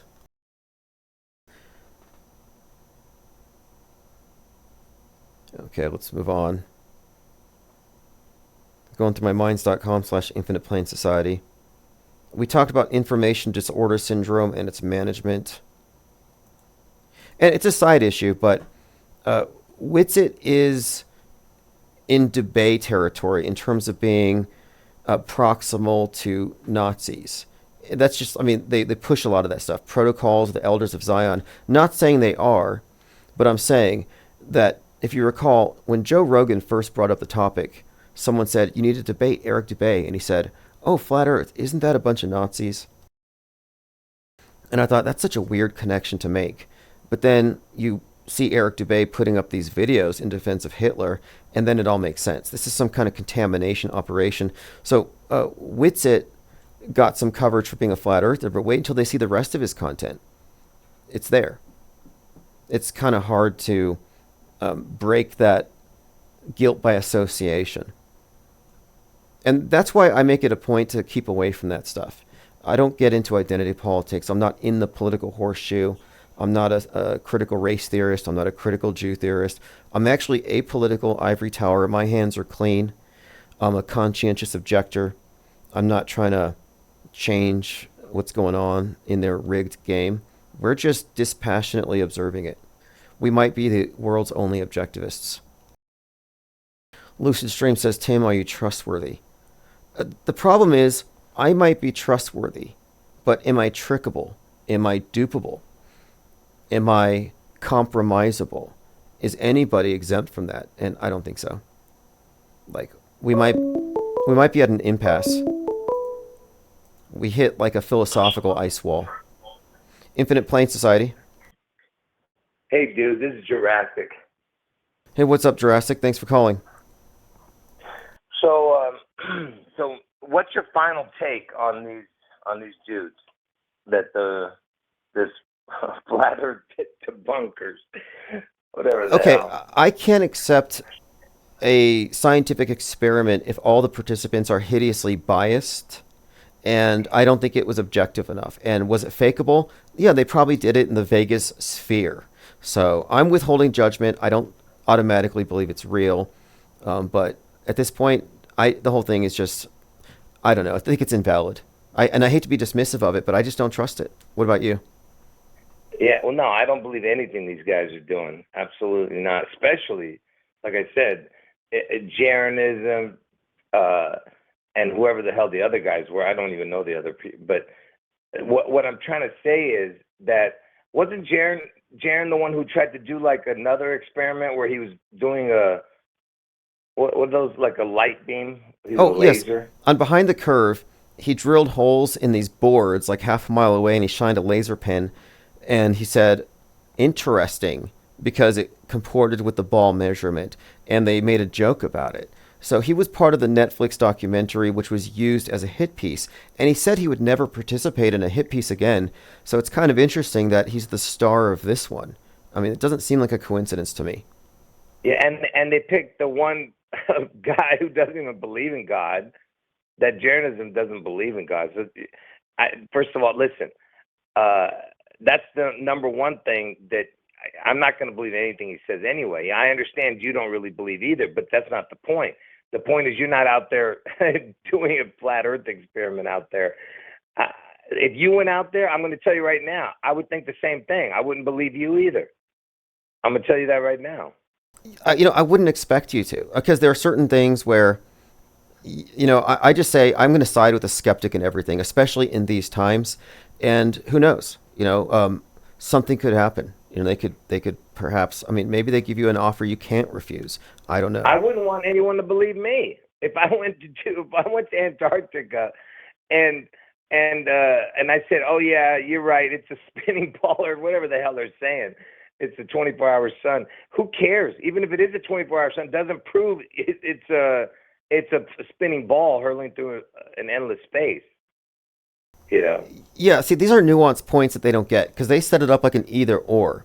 But they're starting off with the base presumption, and this is what Witsit Gets It calls affirming the consequent, where he's saying that they're starting with the presumption that you can tell something about the shape of the place that you're on by the lights in the sky. Now, that's fundamental to people's thoughts about how we arrive at things, but he's questioning even that as a starting point.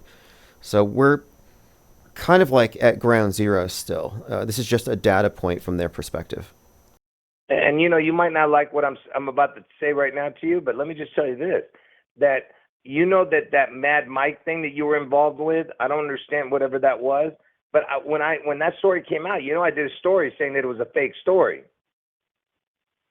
Yeah, now that one I can demonstrate it. Yeah, the IPS. If you actually search flat Earth on Google, the first news story that comes up is from the New Yorker.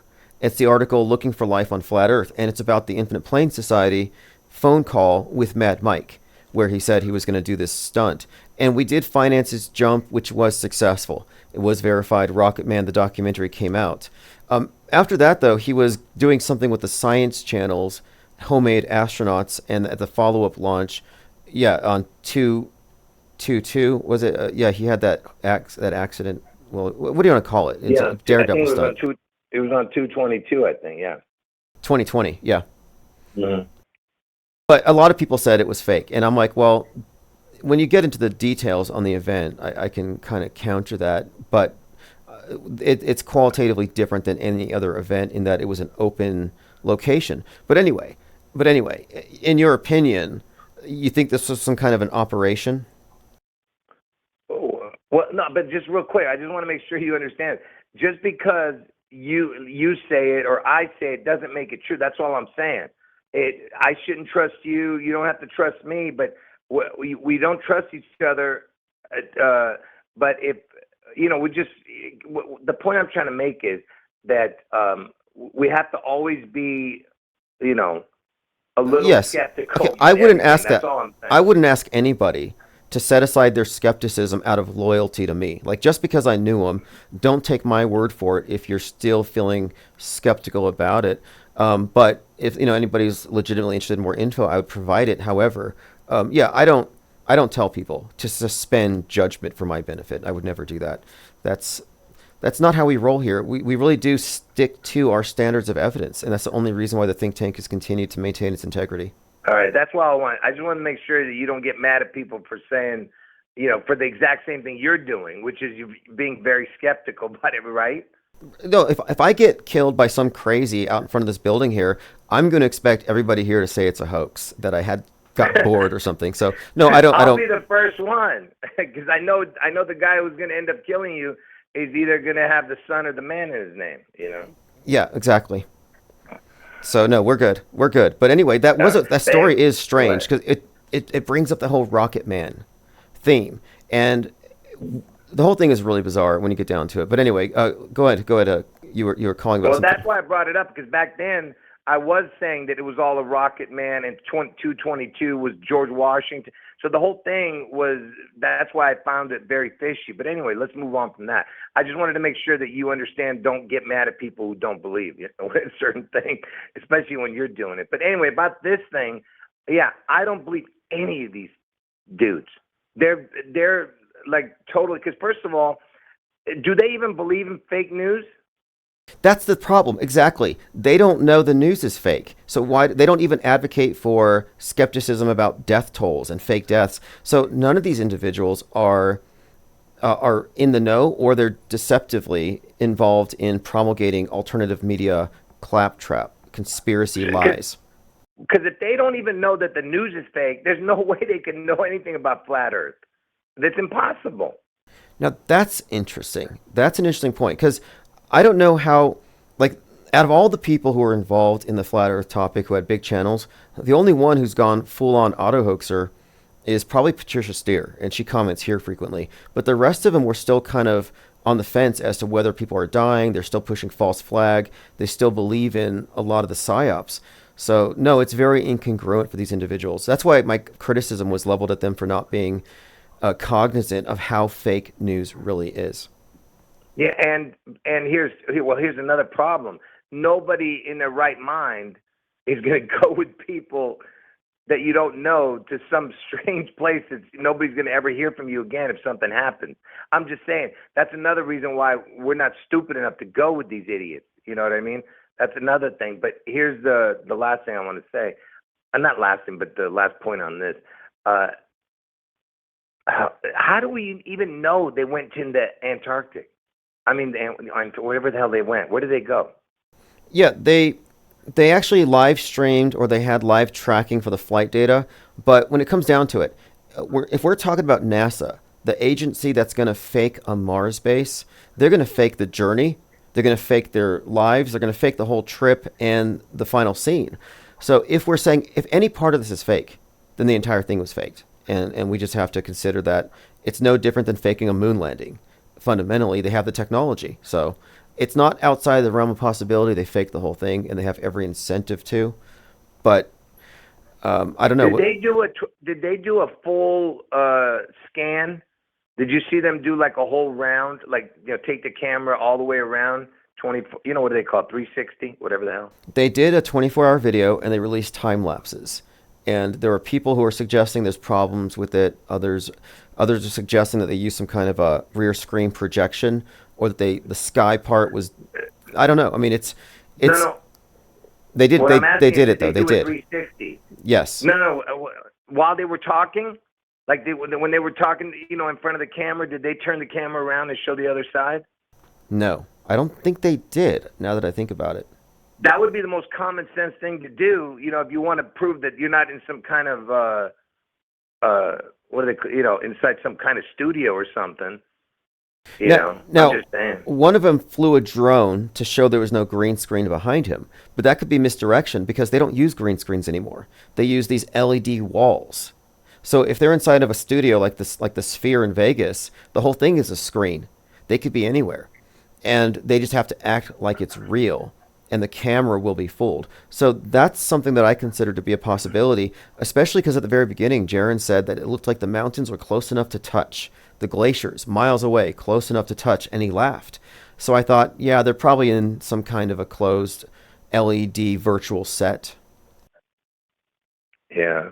So, and what do you think of this Elon Musk putting? They're saying that he's the president, which totally makes sense. Can I tell you something about? First, let me hear your take on that about them saying he's the president. This is all very intriguing to me because I've been talking about this Netflix show called The Madness, which foreshadowed the Luigi shooter. And in it, the CEO guy gets killed.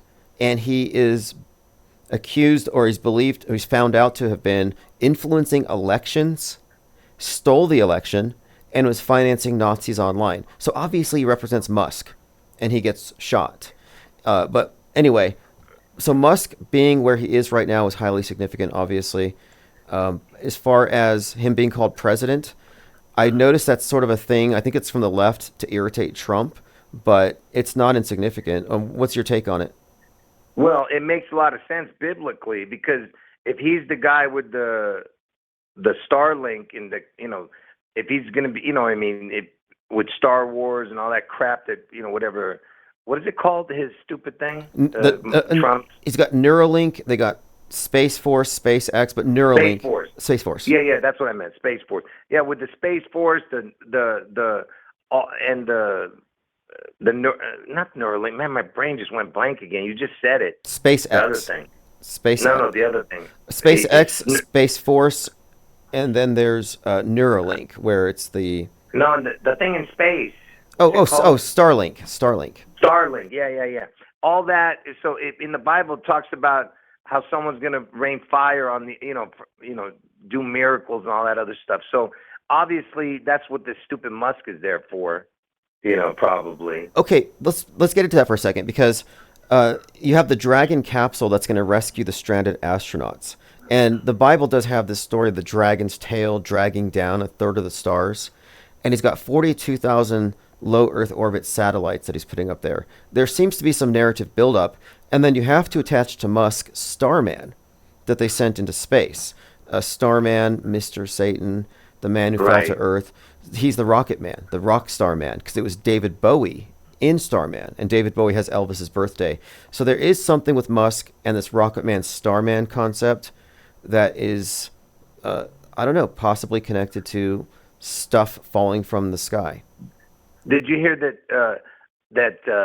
they were calling him? If he's the president and he's got the EL, it's just like Elvis, right, Elon? But it's so Presley. I told you is like president. I've been telling you that, and his house looks like the White House, Graceland. So you have Presley, president, EL. Now, what's the chance that you have President EL? The reason I'm saying that is because if somebody put out a theory that what if he becomes the House Speaker?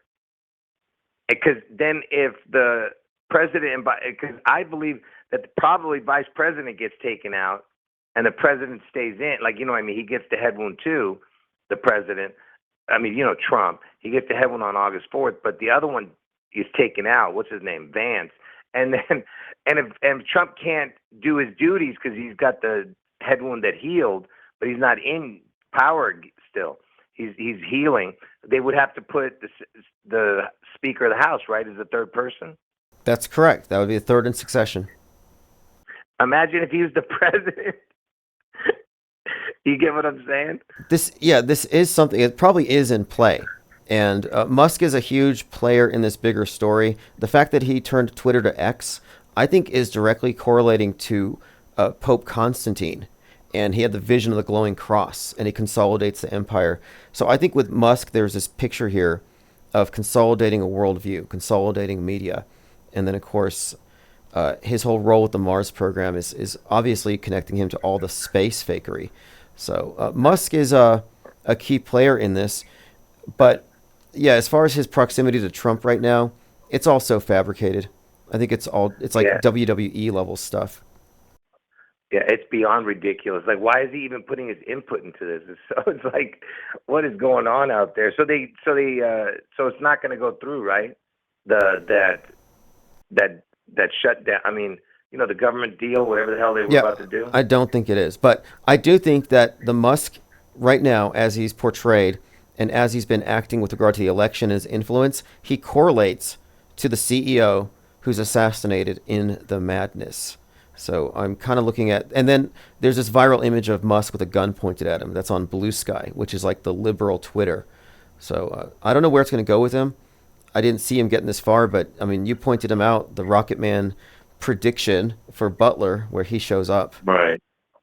Yeah. So the next thing to look for is Elvis's birthday, which is January 8th. So definitely something to look for around there. Anyway, I'll let you go.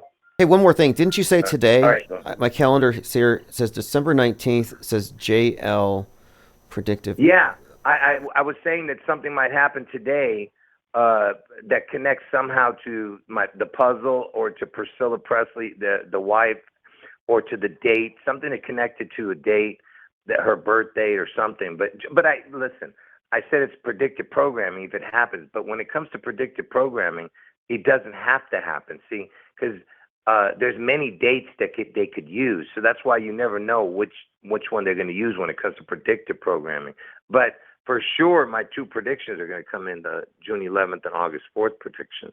That's 100%. Well, you've been on target this whole time, and your leads, these points you bring up, have been consistent. So we're looking at something unfolding, and I think things are going to get really interesting. So thanks for the call, and all right, bro. Call anytime. All right, take care. Bye. All right, that is JL, who has made some startlingly accurate, you could say, predictions. And I do maintain that when you understand that the entertainment media consists of a lot of foreshadowing for future agendas in multiple ways, narratives, characters, storylines, talking points, they get you to pre-identify with the guy who kills the CEO through the character, the Joker, for example. You can look at it as a predictive model. Like, if you want to know what's going to be in the news tomorrow, watch Netflix tonight. Your big scrying mirror. And it's not insignificant that the co-founder and first CEO of Netflix is related to Edward Bernays and Sigmund Freud. You put Bernays and Freud together, add in Netflix Entertainment, and then this is interesting. You get the Obama's production company Higher Ground doing Leave the World Behind, where it's just frame by frame predictive programming, concurrent programming. I mean, you can see how it all fits. And I have answers. I have answers as to the why. And it has to do with the control over history. And at this point, if you've been paying attention for a few years, it is undeniable that our shared history, which is part of our shared world view, consists of 25 to 50% fake news. I mean, I don't know if I'm exaggerating, because they use big stories to bend the entire narrative arc towards a certain agenda. So a lot of what becomes our worldview is a product of omission. What are they ignoring? What are they hyper-focusing on with their spotlight? So if we can agree that our shared history is largely fake, then we can also observe that the way that they make this happen is through fake news day by day. They're not altering the history books retroactively. No, they're publishing fake news every single day, headline by headline. And even though some of us call it out as such, it doesn't matter. We don't get perspectives that are carved into stone. And so, yeah, we're living in a manufactured worldview, fake history day by day. Those that control the present, control the future and all that. Thank you, Isabel Ann. Appreciate the support. Heart penguin emojis to the IPS. Yeah, we didn't see any penguins in Antarctica. They were there for more than 24 hours, not one penguin. Lane Dion says the higher ground logo is interesting. Yeah, the stairs. All kinds of flood predictive programming in the Obama production, Leave the World Behind. And I recommend watching Leave the World Behind, not for entertainment, but just to pay attention to how much detail goes into predictive programming, how it saturates every instance of the movie. It's rather intricate. And it's undeniable. I mentioned the stranded astronauts, the actronauts, who aren't really stranded because they're not in fake space. Well, they're in fake space. I mentioned them because it's a Boeing disaster. And Leave the World Behind is about planes falling. And it had a bunch of follow-up news stories throughout the rest of 2023 and into 2024 where a lot of things were happening with planes. I mean, I know it's been drones and Luigi, and we've all these psyops that it's hard to remember the psyops of like 8 months ago. But if you remember, this entire year, it was planes falling from the sky, plane parts. You had a tail cone from some Boeing military craft landing in the parking lot of a Catholic school. So before drones, it was plane parts falling, all Boeing. Then Fly Me to the Moon comes out. Multiple references to Boeing disasters. Correlating it with Apollo 1, the disaster from NASA. My point is, Leave the World Behind was self-consciously recognized by the media as having been a reference point for numerous disasters involving airplanes and internet failure even. So Leave the World Behind has been noted as what the public has observed to be predictive programming. So here's an example. This is from Dextero.com. What is predictive programming? Leave the World Behind has been accused of this conspiracy theory claiming that the government...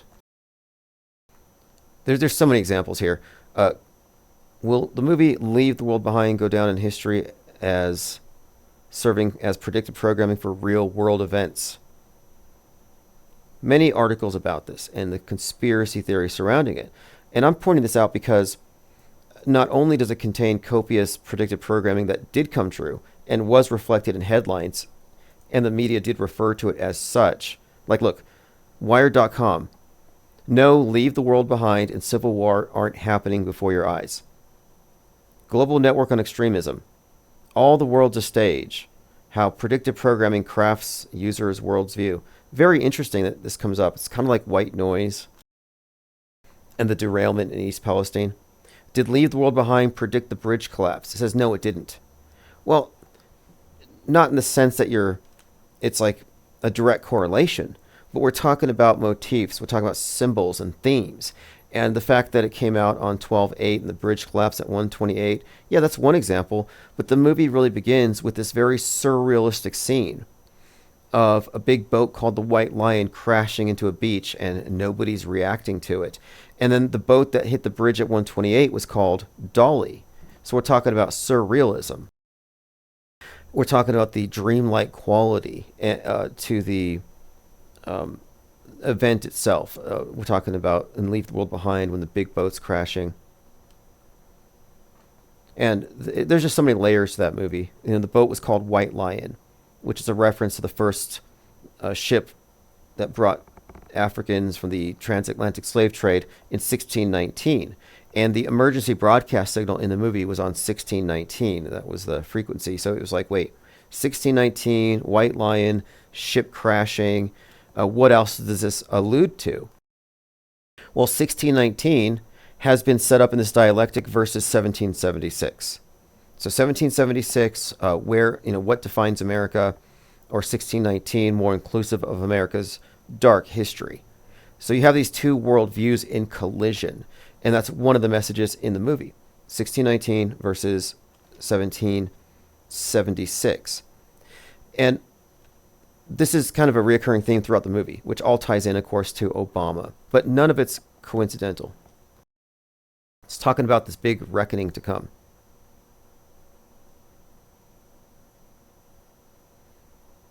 All right, let's see here. Ted Stryker, thank you for bringing the wrenches here. Crystal Driscoll, Evolvement, Nothing Major, Max Carter, AJ206, NDB, RJ, CMG 510, Old Schools, and Cleodessa have all received the Blue Wrench. Now, anyway, I was bringing up 1619 Project and the boat, the White Lion, and how that begins the destruction of America. That's when all the planes start falling. But the reason why I think this is of particular significance that year, 1619, is that in the collapse of the bridge in Maryland, it was called the Francis Scott Key. Francis Scott Key wrote the national anthem. So you have the symbol here of the Francis Scott Key Bridge collapsing, the national anthem author's name evoked there.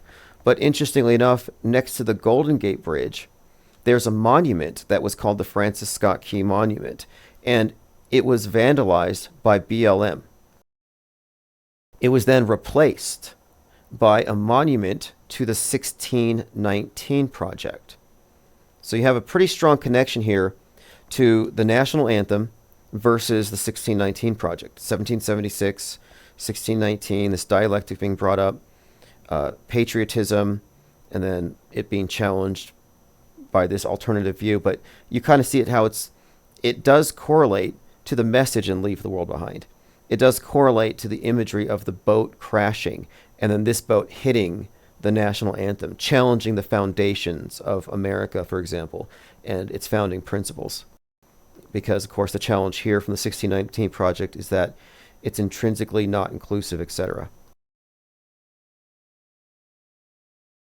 Lord Laney says, when the wrenches are gifted, I'm always curious to see if Marcus Goldfinch is going to get doxxed. That would be funny if Goldfinch got a blue wrench.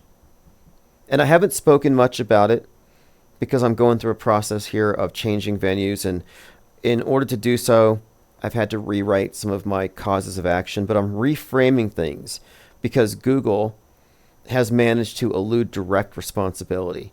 So it's not over yet. It's still evolving. I'm going to get the result that I'm seeking. I'm also waiting on results from my FBI FOIA request.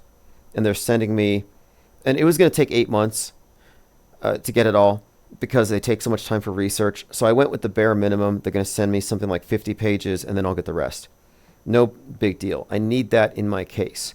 In case Goldfinch is perhaps under investigation, I can include that. And then I'm also waiting for his formal doxing, which will occur between now and September in the discovery process for the Hunter Biden versus Marco Polo 501c3 hacking case. So I'm waiting on a couple of things, but things are still moving forward. But yeah, it is interesting to wonder, when is he going to get doxxed by having a blue wrench handed to him? So the difference between a blue wrench membership here is that when I upload member-only videos, you get notified, you get those videos. And I will be recording more of those in the coming days. I have to come up with a new format. So 10 more wrenches brought in here by Marcel. It's Alpha, Effer, Meowri, LBB Store, Citizen Z, Elephant Tusks, and King TL. Phil LeBlanc, Benton, All the World's a Stage, and Glenn Bush have all received them. Lean Dion says, if Elon becomes the House Speaker, it'll be so smart, it'll sound dumb. Yeah, good observation. And Musk is an interesting character. I try not to talk about him because he's kind of force memed out there. I mean, he's a living, breathing, walking meme complex. He's a Frankenstein. He's a composite. He's part Jack Parsons, Werner von Braun, Pope Constantine, Tony Stark, Iron Man, and Willy Wonka, all thrown into one package here. He's a propaganda conduit. He's a historic personage. Sort of like Trump. You know, Trump is Napoleon. He's the Antichrist. He's Biff Tannen. But these are composite characters. And even though they're faking history, they do need something to happen in real life in order to put it in the newspaper so it can become fake news and then fake history. So how do they do this? Through psyops, through real-world characters who aren't crisis actors necessarily. Like, I wouldn't call Trump and Musk crisis actors, but I would call them actors. Luigi, for example. Luigi Mangione is a live-action role player. It's a role. He's an actor on the world stage. And what the mass media does every day is they seamlessly blend real and fake. This is one of their jobs. The fake news gets blended in. That's why I'm never saying it's all scripted, it's all fake. I would never say that. That's a mischaracterization. Nobody here is saying that. I make the point of saying that media is a liar, a very good liar. And one thing about good liars is they don't lie with every breath, because then they would be bad. You would not trust them. They would be crazy. Their speech, their words would not comport with reality. It's more likely that a good liar is a liar that only lies strategically when they can get away with it, and after they have earned the trust of those that they are going to lie to habitually and in the long term. So, media is a liar, and it's a good liar. It's an oversimplification to say we're calling everything fake. It's not an oversimplification to say that the masses think that everything is real, that they process through the TV. And when I say the masses, I'm also including truthers. Alt media, mainstream media, same box. One is a subset of the main box. Both are passive news consumers. We, off-world stagers, are active news consumers. Huge difference. Philip says 713 is the phone code for Houston. Yeah, 713 was the date Trump was shot. It's also kind of an ambigram. If you flip it, you get lie. Flip the 713. 713, Julius Caesar's birthday. 713, Harrison Ford's birthday. Harrison Ford was playing president in Captain America. The trailer was released right before Trump was shot, and in it, he as president is getting shot at. Trump was killed as Julius Caesar in the Central Park play back in 2017, Julius Caesar. So there's some interesting correlations with that. 713, the date. Isn't that the date of the blackouts? You know, the blackouts that were 42 years apart in Manhattan. So it would have been 2019. Okay, July 13th. So what happened is on July 13th in 1977, I'm sorry, you had these blackouts. The New York City blackout of 1977. The Son of Sam story was out around this time, Mr. 44. So here you go. The blackout affected most of New York City on July 13th, 1977. And then here's the reason why this is significant. So exactly 42 years later to the day, you had the same exact thing happen. It says July 13th, 2019 at 6:47 p.m. And the way it was originally reported, it was from 42nd Street on. The blackout happened on the 42nd anniversary of the 1977 power outage. It put 42,000 people in the dark. So 42,000 people in the dark, 42nd anniversary, 42nd Street on. So this had me looking at the date 713 as having some significance. And there is some significance to the 713 date and the number 42, which we've talked about. Washington Times talked about Butler and East Palestine being separated by 42 miles and why this was significant. And we have numerous connections to describe why this relates to the Trump head wound. But also the nuke situation, the toxic airborne event. But this repeated blackout seemed to be symbolic. So 713 has some interesting connections again. 113 days from November the 3rd. And then there's this movie called How It Ends, which came out on 713, and the guy on the cover has a mask. And it has the Space Needle getting knocked over, Space Needle falls, nuking of Seattle. So 713 has been in our sights for some time, and it has been consistently coded with this theme of a blackout, like an EMP. And that's another reason why I was noting the date 713. It all correlates to the blackout theme. And so the Trump head wound happening on this date, kind of interesting.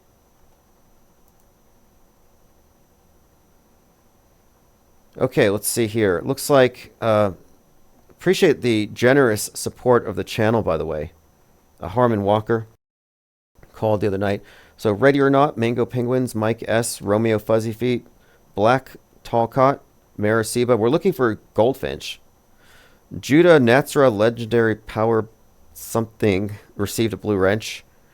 Just There for Now, DJ Black, Paradox Penguin, Lean Dion, Isabel Ann, Deprogram Truther, Janky Frame Covers, Hellbelly Homestead, and KK In, Anx G, Tony Driscoll, Grills Trillions, Observing Reality of All Received, blue wrenches. Yeah, wrenches raining down from sky drones, says Lean Dion.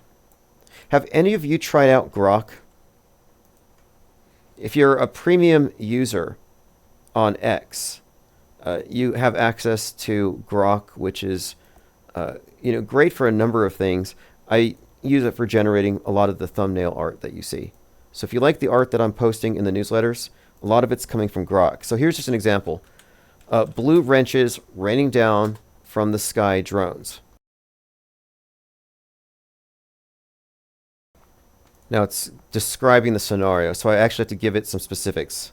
I need an image of blue wrenches raining down from the sky drones, and it'll often give you 4.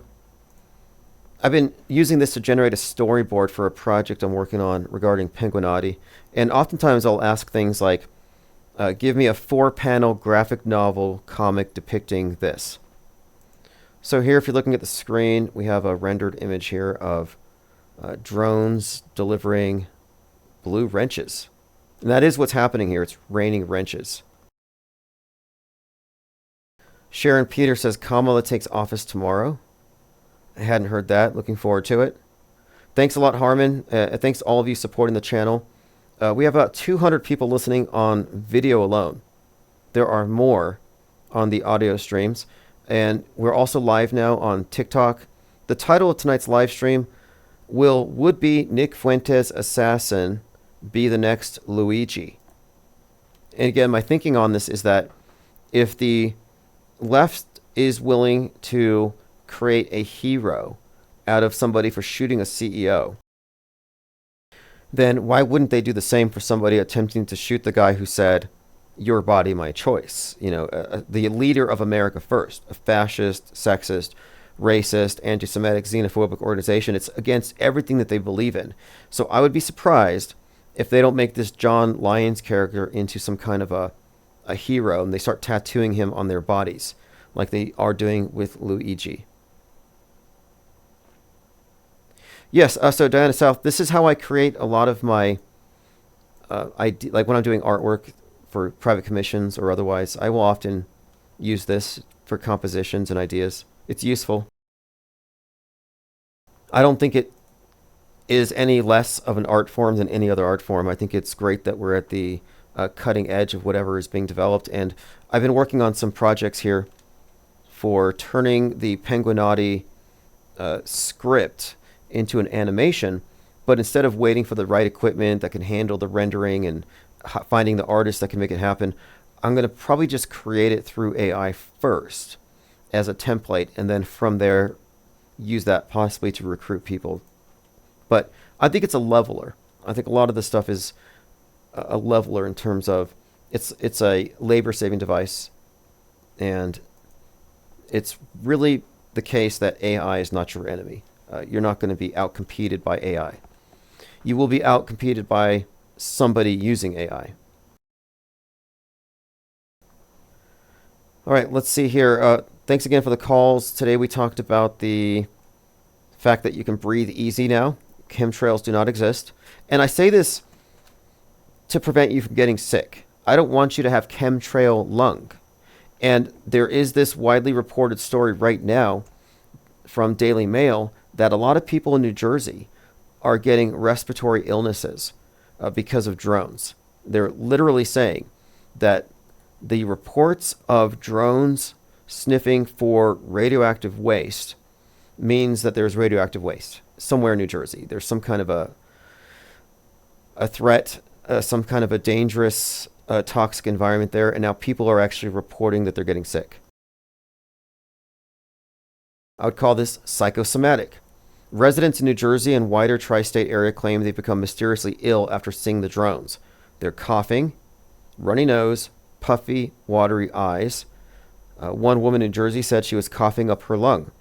Another said her sinuses were blocked because of the drones over Staten Island. Daily Mail heard from others in New Jersey who developed stuffy noses and swollen runny eyes after drones flew over their home. So if your belief in drones dispensing toxins can cause you to have puffy eyes and cough out your lungs, then why wouldn't we think the same about chemtrails? If you believe in chemtrails, you could literally die of chemtrail lung. So in a way, I'm actually saving lives here.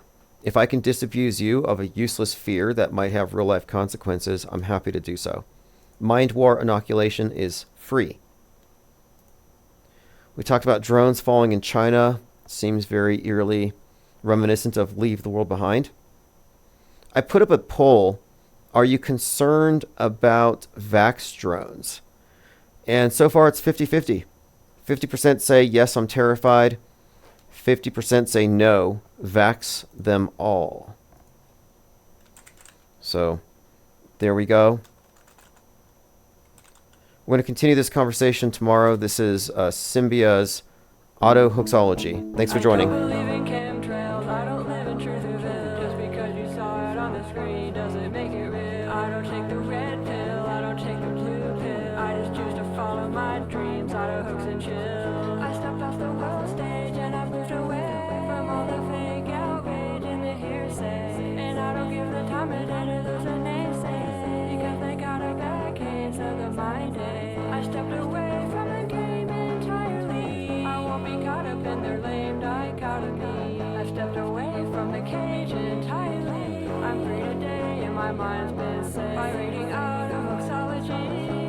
Out of the control system finally. I know where to go if you follow me. Cause I've been reading out of hoaxology. Nothing can bother me. Out of hoaxology. Won't put the screen before it's blasphemy. I won't become another mind war casualty. I came up out the realm of possibility to take the helm of this reality. Cause I've been chillin' reading out of hoaxology. Rejecting all the expectations of the auto-believer. To become a new creation on the raft of receivers. Standing on the sword of truth, I stab the backs of deceivers. Demanding burdens for the proof from all the hacks and believers. I stepped away from the game entirely. I won't be caught up in the lame dichotomy. I stepped away from the cage entirely. I'm free today and my mind's been set by reading auto hoaxology. Out of the control system finally. I know where to go if you follow me. Cause I've been reading auto hoaxology. Nothing can bother me. Auto hoaxology. Won't put the screen before it's blasphemy. I won't become another mind war casualty. I came up out the realm of possibility to take the helm of this reality. Cause I've been chillin' reading auto hoaxology. Suspending all the judgment, you won't get a reaction. Won't defend it, I won't budge until I get all the facts in. I won't argue with the bots about the next current thing. Crying over the fake bodies like a bitter death queen.